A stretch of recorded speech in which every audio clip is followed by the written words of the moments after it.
क्या कभी किसी ने सोचा है कि एक बहुत ही साधारण सी प्रक्रिया, जैसे कि बैंक से अपना ही पैसा निकालना, किसी को किस हताशा की हद तक धकेल सकती है? आज हम जिस घटना का विश्लेषण करने जा रहे हैं, उसकी हेडलाइन सुनकर शायद पहली बार में तो यकीन ही ना हो।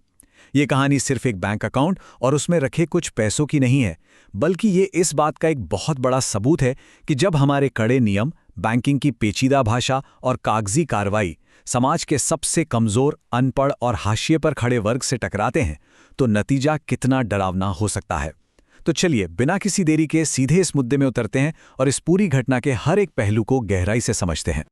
जरा सोचिए, क्या बैंक से पैसे निकालने के लिए कोई सच में एक कंकाल, मेरा मतलब है एक इंसान का कंकाल ला सकता है? सुनने में ये किसी सस्पेंस फिल्म का सीन लग सकता है, या फिर कोई अजीब सा डरावना मजाक। सामान्य तौर पर कोई भी यही सोचेगा कि बिल्कुल नहीं यार, ऐसा कैसे हो सकता है, ऐसा कौन करेगा भला। लेकिन सच कहूं तो ये कोई कल्पना नहीं है।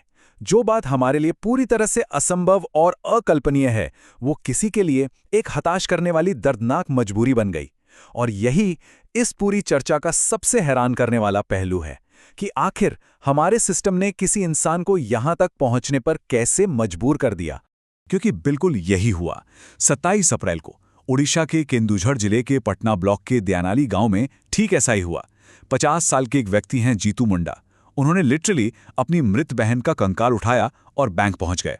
अब देखिए, ये किसी तरह का कोई विरोध प्रदर्शन नहीं था, सरकार के खिलाफ कोई रैली नहीं थी, बल्कि एक बेहद लाचार इंसान का सिस्टम के सामने अपनी बात साबित करने का, अपना सच बताने का सबसे हताश तरीका था। लेकिन सवाल ये उठता है कि ऐसा क्यों हुआ? इसके पीछे की असली वजह क्या थी? एक भाई को इतना खौफनाक कदम क्यों उठाना पड़ा? चलिए कहानी की बिल्कुल शुरुआत में चलते हैं। पहला हिस्सा, 19,000 की जमा पूंजी। आइए इस पूरी घटना की शुरुआत और इसके पीछे के मानवीय पहलू को समझते हैं कि आखिर दांव पर क्या लगा था। तो शुरुआत होती है 19,000 रुपए से। देखने में शायद ये बहुत बड़ी रकम ना लगे, पर यहां ये सिर्फ एक नंबर नहीं है। जीतू मुंडा की एक बड़ी बहन थी, कालरा मुंडा। करीब 2 महीने पहले एक लंबी बीमारी के कारण उनका निधन हो गया था। ये 19,000 रुपए की रकम कालरा मुंडा ने अपने मवेशी बेचकर, अपनी जरूरतों को मारकर, पाए पाए जोड़कर बचाई थी। इस रकम को उन्होंने ओडिशा ग्रामीण बैंक की एक स्थानीय ब्रांच में जमा किया था। अब जरा सोचकर देखिए, एक गरीब आदिवासी परिवार के लिए जो रोज कमाता और खाता है, 19,000 रुपए कोई छोटी रकम बिल्कुल नहीं होती। ये उनके जीवन भर की जमा पूंजी के बराबर है, एक बहुत बड़ा सहारा है। जीतू अपनी बहन के गुजर जाने के बाद इसी खून पसीने की कमाई को निकालना चाहते थे, ताकि परिवार की कुछ मदद हो सके। लेकिन यहां एक पेच फंस गया। बैंक के रिकॉर्ड में जो असल नॉमिनी था, उसकी भी पहले ही मौत हो चुकी थी। इस दुखद स्थिति के बाद 50 वर्षीय जीतू मुंडा ही अपनी बहन के इस जीवन भर की कमाई के एकमात्र लीगल क्लेमेंट यानी कानूनी हकदार बचे थे। कानूनन वो पैसा उनका था। लेकिन समस्या ये थी कि जीतू इस पूरी बैंकिंग प्रणाली, नियमों और इस जटिल कागजी दुनिया में बिल्कुल अकेले पड़ गए थे। उनका मार्गदर्शन करने वाला कोई नहीं था। एक ऐसा व्यक्ति जिसने शायद ही कभी बैंक के चक्कर काटे हों, वो अचानक खुद को एक ऐसे सिस्टम के सामने खड़ा पाता है जो उसकी भाषा ही नहीं समझता। और यहीं से उनके असली संघर्ष की शुरुआत होती है। और यहां से हम आते हैं दूसरे हिस्से पर, कागजी कार्रवाई और गलतफहमी।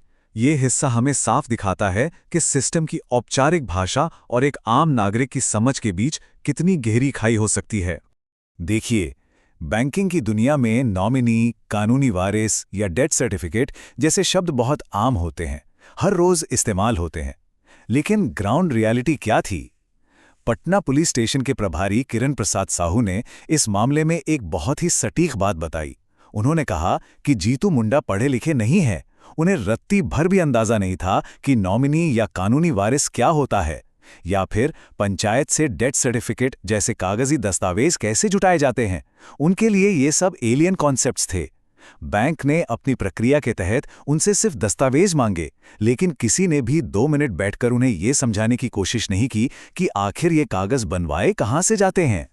अब जब जीतू बार बार बैंक गए और डेथ सर्टिफिकेट नहीं दे पाए, तो बैंक अधिकारियों ने कथित तौर पे झुंझलाकर उनसे ये बात कह दी, जिसके नाम पर पैसा है उसे साथ लेकर आओ। जीतू ने उन्हें कई बार बताया भी कि उनकी बहन मर चुकी हैं, उन्हें दफनाया जा चुका है, लेकिन अधिकारियों ने प्रक्रिया का हवाला देते हुए उनकी एक न सुनी। अब आप खुद सोचिए, एक ऐसा व्यक्ति जो बैंकिंग की भाषा, व्यंग या कागजी औपचारिकताओं को बिल्कुल नहीं समझता, वो इस निर्देश का क्या मतलब निकालेगा? उसके लिए ये कोई मुहावरा या रूपक नहीं था, उसने इसे एक सीधे आदेश के रूप में लिया। बैंक को इस बात का सबूत चाहिए था कि खाता धारक अब जीवित नहीं है, और जीतू के पास देने के लिए सिर्फ एक ही सबसे बड़ा और सीधा सबूत था।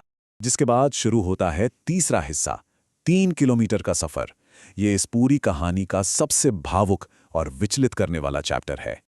ये देखना वाकई बहुत तकलीफदेह है कि सिस्टम की एक छोटी सी असंवेदनशीलता कैसे एक त्रासदी को जन्म दे सकती है। जब बैंक ने बिना पक्के सबूत के पैसे देने से साफ मना कर दिया और कहा कि अकाउंट होल्डर को लाओ, तो जीतू ने वही किया जो उन्हें सबसे तार्किक लगा। उन्होंने अपनी बहन की कब्र खोदी। जी हां, उन्होंने उस कंकाल को बाहर निकाला, उसे अपने कंधे पर रखा और पूरे 3 किलोमीटर पैदल चलकर बैंक पहुंच गए। उन्होंने कंकाल को बैंक के बाहर रख दिया और वही धरने पर बैठ गए।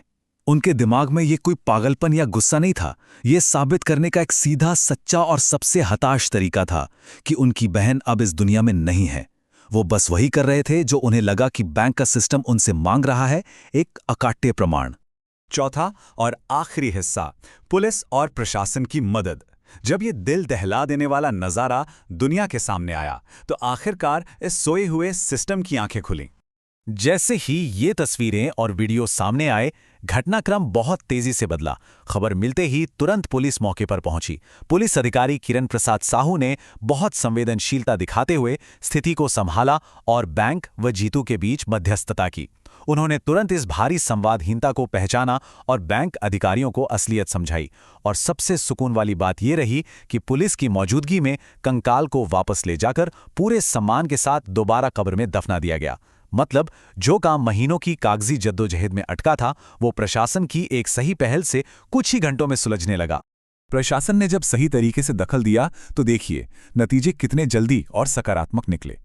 इस घटना का वीडियो वायरल होने के बाद ब्लॉक डेवलपमेंट ऑफिसर यानी बीडीओ मानस दंडापात ने सीधा एक्शन लिया। जीतू मुंडा को तुरंत राहत पहुंचाने के लिए रेड क्रॉस फंड से 10,000 रुपए की आर्थिक मदद दी गई। और पता है क्या, बैंक ने भी तत्परता दिखाते हुए उनके खाते से तुरंत 1,204 रुपए जारी कर दिए। बाकी आगे की प्रक्रिया भी तुरंत शुरू कर दी गई ताकि उन्हें बिना किसी और पीड़ा के उनके हक का पूरा पैसा मिल सके।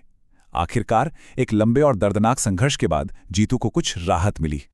अब इस पूरे विश्लेषण को देखने के बाद एक बहुत ही गहरा सवाल उठता है, क्या हमारी आधुनिक वित्तीय प्रणालियां सच में समाज के सबसे कमजोर, हाशिए पर खड़े तबके के काम आती हैं, या फिर वे केवल उन्हीं के लिए डिजाइन की गई हैं जो कागजी कार्यवाही पढ़ और समझ सकते हैं? जीतू मुंडा की ये कहानी सिर्फ ओडिशा के एक छोटे से गांव की अकेली घटना नहीं है, बल्कि ये हमारे पूरे सिस्टम के सामने रखा गया एक बहुत बड़ा आईना है। ये कहानी हमें सोचने पर मजबूर करती है कि कड़े नियमों के साथ साथ थोड़ा सा मानवीय दृष्टिकोण, थोड़ी सी सहानुभूति और सही संवाद किसी को कितनी बड़ी मानसिक और शारीरिक परेशानी से बचा सकता है। इस सोचने पर मजबूर कर देने वाले सवाल के साथ आज का ये एक्सप्लेनर हम यहीं समाप्त करते हैं।